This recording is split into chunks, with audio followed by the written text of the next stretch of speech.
Então o próprio São Paulo reconhece que ele precisava conhecer a Kefa, a Pedro. Kefa em aramaico, que quer dizer rocha, né? É o nome que Jesus deu para ele. E chamou ele de hipócrita. Chamou ele de hipócrita. Ele não vivia o evangelho. Tudo bem, mas é isso que ele está dizendo. Ele foi conhecer a rocha da igreja, que pode ser condenada. Não, a rocha da igreja não era Pedro. Deixa eu concluir a minha ideia. Vamos lá, conclui. Não, mas seja só mais... Imagina o Papa, o chefe, cabeça da igreja, sei lá, vamos botar os papas aí do Renascimento. Ele tem o Espírito Santo e está transando com um adolescente, está transando com um sobrinho, e aí esse homem tem o Espírito Santo dentro dele e passa para outro.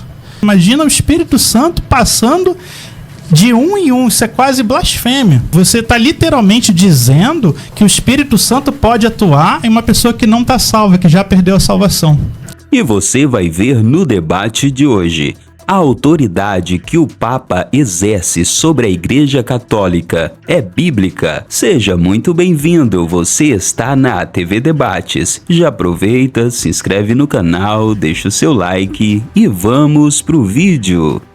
Então queria que todos nós fôssemos aí para Carta aos Gálatas. Carta aos Gálatas, capítulo 2, que é o que você estava citando.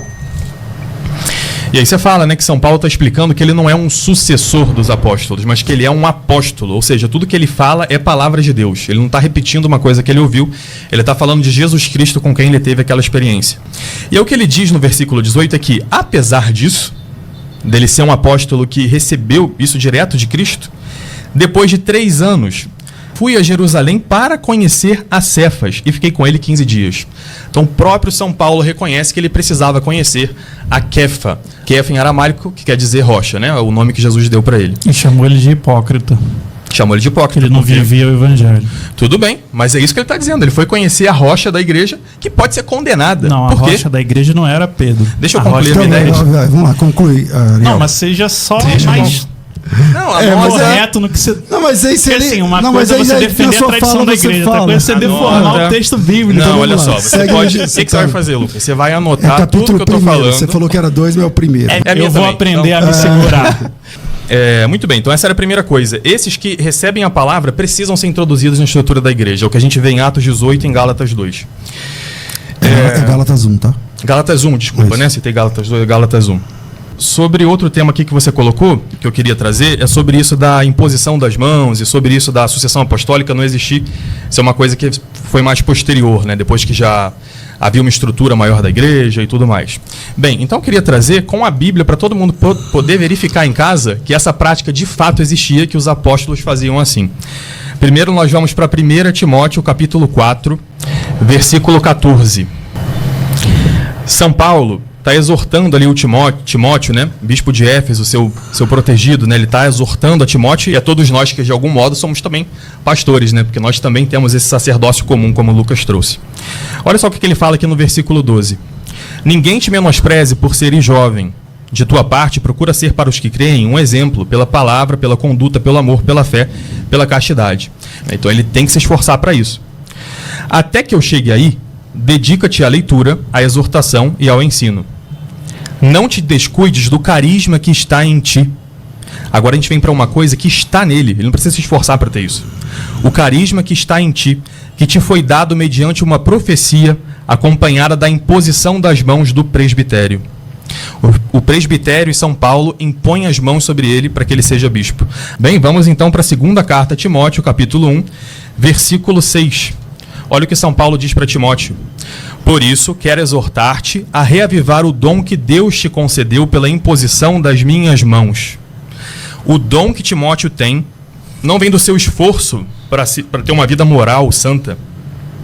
Infelizmente, na história da igreja, temos tantos sacerdotes, tantos bispos, tantos papas, que quando a gente olha de fora, a gente não sabe o que passa no coração humano. Não vamos julgar como 1 Coríntios 4 ensina a gente, né? Uhum. Mas a gente pensa que eles vão ser condenados ao inferno. Mas ainda assim, eles têm um dom, um carisma irrevogável para pregar a palavra de Deus, quando eles estão no corpo da igreja, que é Jesus Cristo. E não é só aqui. Se a gente for para o primeiro capítulo da carta a Tito, versículo 5, olha só o que São Paulo fala, logo depois dele fazer aquela introdução típica das cartas de São Paulo, olha o que ele diz no versículo 5. Eu te deixei em Creta para organizares o que ainda falta e construíres presbíteros em cada cidade, conforme as instruções que te dei. ele deixa Tito para organizar a igreja. A igreja é organizada e há a sucessão apostólica pela imposição das mãos. Capítulo 2, versículo 15. O que São Paulo diz aqui para Tito? É assim que deves falar, exortar e repreender com toda a autoridade, que ninguém te despreze. Tito tem autoridade pelo carisma que foi imposto nele, pela imposição das mãos. E eu queria devolver a pergunta para o Lucas sobre os seus pastores, né? De quem eles receberam a imposição das mãos e como isso chega até os apóstolos. Primeiro, a gente não tem nenhuma sucessão apostólica aí no que você está falando. Você está pegando uma ideia alienígena, a palavra, e está aplicando nela para tentar provar a sucessão apostólica. Por quê? Vou melhorar aqui. Você não recebe o Espírito Santo de homens. O dom aqui que é designado para Tito, o dom aqui que é designado para Timóteo, o dom aqui que é designado para esses, eles vêm de presbíteros que não têm sucessão apostólica neles, no sentido de vierem de algum dos 12. Né? Nem Paulo, ele se designa como sucessor de Pedro, de qualquer um. Isso tudo vai sendo criado, vai sendo construído pela Igreja Católica ao longo dos tempos. Porque a gente precisava, no século III, fechar quem teria essa autoridade. Porque realmente no século III a gente tem muita heresia, muita judeu-cristianismo, gnosticismo para tudo quanto é lado, montanismo. Não a Igreja Católica, né? As igrejas antigas, as igrejas pré-episcopais, elas começam a tentar criar uma ordem hierárquica que também não existia, porque você tinha mulheres presbíteras, você tinha diaconisas, e não tem como uma mulher, né, em que se encaixar nessa hierarquia pré-episcopal antiga. Só explicando o contexto histórico, a sucessão apostólica mesma, ela só consegue provar que tem algum apóstolo que vem isso vai sendo construído só depois do século V. Aqui no Novo Testamento, tanto que ele falou de Apolo, tanto que ele falou daqueles outros que eram seguidores de João Batista, quanto que ele está falando aqui do Timóteo e do Tito, é a prática antiga de imposição de mãos para dons. Não é imposição de mãos para você criar papas, nem para criar bispos. Esses presbíteros, Paulo vai falar, né, que o que estava profetizado para Timóteo vem da avó dele, da avó e da mãe. Ou seja, essa autoridade espiritual quem dá não são os apóstolos, não são os presbíteros, é o Espírito Santo que escolhe. Posso citar muitos textos do Novo Testamento que fala dessa autoridade do Espírito Santo e não de um bispo ou de um apóstolo. Porque assim, os versículos no Novo Testamento, eles falam de democracia, de tomar posições em comum, de votar. A própria palavra eclésia significa, né, uma assembleia democrática. E é o Espírito Santo que distribui dons. O Espírito Santo, ele não coloca um dom especial, igual você está falando, de papado sobre Timóteo, ou de papado sobre Tito, ou de papado sobre Paulo. Todas as igrejas você vai ter a pessoa que é o diácono, que é o presbítero, que é o apóstolo, que é o profeta, que é o evangelista, que é o mestre. Você tem diversidade de dons.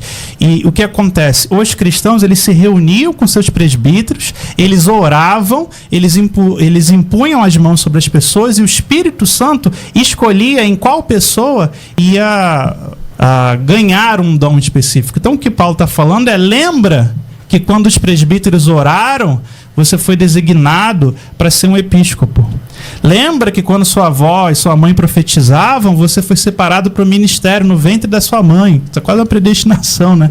Lembra que a igreja, né, ela decide as suas questões, mas quem ordena é o Espírito Santo. A grande questão aqui é que o Ariel está trazendo uma visão antiga da Igreja Católica, que talvez nem seja a visão hoje da Igreja Católica, que quem manda na igreja, quem ordena os dons, quem faz tudo, é o Espírito Santo, não são os homens. Não tem uma sucessão apostólica que vai ordenar, que vai distribuir. Imagina o Papa, o chefe, cabeça da igreja, sei lá, vamos botar os papas aí do Renascimento. Ele tem o Espírito Santo e está transando com um adolescente, está transando com um sobrinho, e aí esse homem tem o Espírito Santo dentro dele e passa para outro.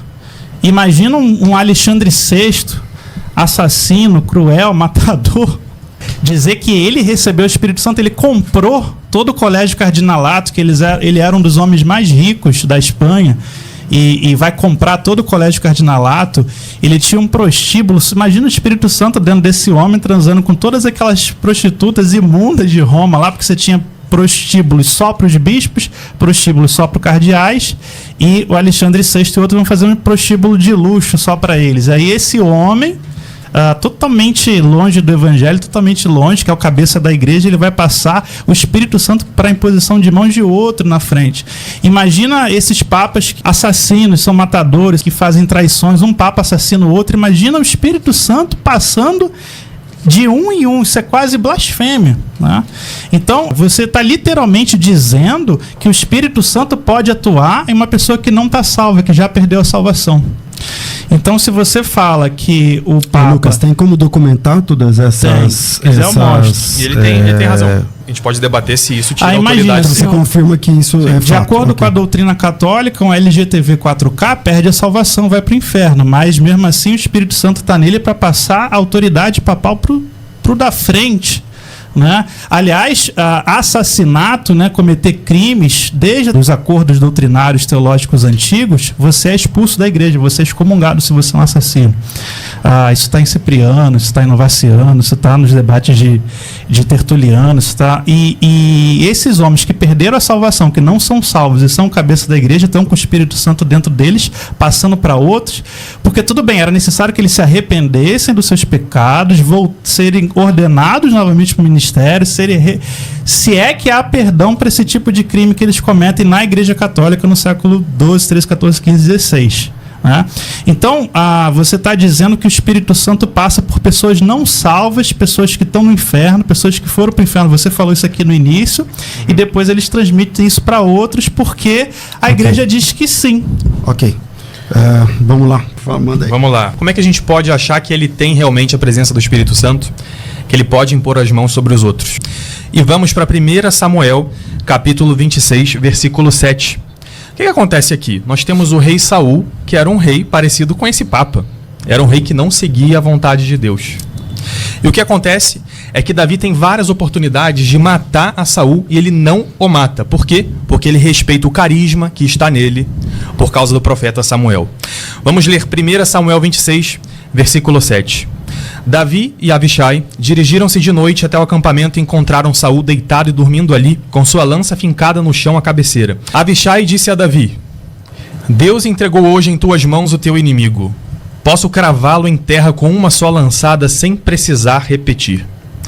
Mas Davi respondeu a Abishai: Não o mates, porque quem poderia estender a mão contra o ungido do Senhor e ficar impune? E acrescentou: Pela vida do Senhor, só o Senhor deve feri-lo. Ele morrerá quando chegar a hora, ou tombará quando for a batalha. Mas o Senhor me livre de estender a mão contra o seu ungido. Sim, a unção de Deus pode estar em alguém que é pecador. Temos que respeitar essa graça que ele tem pela imposição das mãos. E eu vou unir a outra coisa que você trouxe aqui, que é sobre Timóteo ter essa autoridade por causa da mãe e da avó. Não está escrito isso na Bíblia. O que está escrito aqui em 2 Timóteo, capítulo 1, versículo 5 é: Recordo-me também da fé sincera que há em ti, fé que habitou primeiro em tua avó Loide e em tua mãe Eunice, e que certamente habita também em ti. Ele poderia não ter essa fé, não é dela que está vindo essa fé. Claro que ele repetiu o ensinamento que ele recebeu da família. Mas o que nós temos no versículo 6, o carisma que tem nele é diferente. Ó. Por isso quero exortar-te a reavivar o dom que Deus te concedeu pela imposição das minhas mãos. É a imposição das mãos de São Paulo que dá autoridade para Timóteo. É isso que está escrito na Bíblia. A propósito, eu trouxe várias citações aqui, tinha muitas outras para fazer, mostrando que a Bíblia testifica que há tradição oral e que há magistério pela imposição das mãos. Vamos começar pela última coisa que você falou, que um não salvo pode receber o Espírito Santo. Olha o que diz aqui 1 João 3, 4 a 6. Todo aquele que pratica o pecado também transgride a lei, porque o pecado é a transgressão da lei. Sabeis também que ele se manifestou para tirar os pecados, e nele não existe pecado, em Jesus. Todo aquele que permanece nele não vive pecando. Todo aquele que vive pecando não ouviu nem o conheceu. É impossível, dentro da doutrina católica e dentro das escrituras, pós-Cristo, que um salvo tá? Que um não salvo, né? Que um pecador, que uma pessoa que está no inferno, ela receba o Espírito Santo. Então, todos esses papas que eu citei aqui, que eram pecadores, que eram sodomitas, que eram assassinos, que eram prostitutos cultuais, né? Porque eles faziam prostituição cultural, trazia até cerimônias pagãs de gregos. Eles não eram salvos, tá? Não viviam com Cristo e não receberam o Espírito Santo. A doutrina católica vai dizer o que está na Bíblia, né? Um salvo não pode receber. Então você, para dizer que sucessão apostólica é o Espírito Santo passando de papa para papa, você está indo contra a própria Bíblia, que você sabe que uma pessoa no inferno não pode receber o Espírito Santo, porque o Espírito Santo é o selo da salvação. E aqui em 1 João, aquele que vive pecando nunca conheceu a Jesus. Então esses papas aí que a gente citou, que a gente pode citar uma tonelada, não são salvos, não receberam o Espírito Santo, não transmitiram o Espírito Santo para outra pessoa. Você está pegando dois debates aqui. O debate de Agostinho sobre o presbítero que caiu, tá, em lápis, na perseguição, negou Jesus, se o batismo que ele fez depois continua valendo. Você está confundindo, né, esse debate agostiniano com o debate da sucessão apostólica. Olha no Novo Testamento inteiro se um não salvo, alguém que está no inferno, pode receber o Espírito Santo. Olha quem é que recebe o Espírito Santo. Olha quais são as características de um salvo. E olha se Deus vai dar um dom desse para uma pessoa totalmente perdida, já aqui que é o debate bíblico. É isso aí, meus amigos. Qual o seu lado neste debate? Deixe o seu comentário aqui abaixo, se inscreve no canal, compartilha este conteúdo e até o nosso próximo encontro.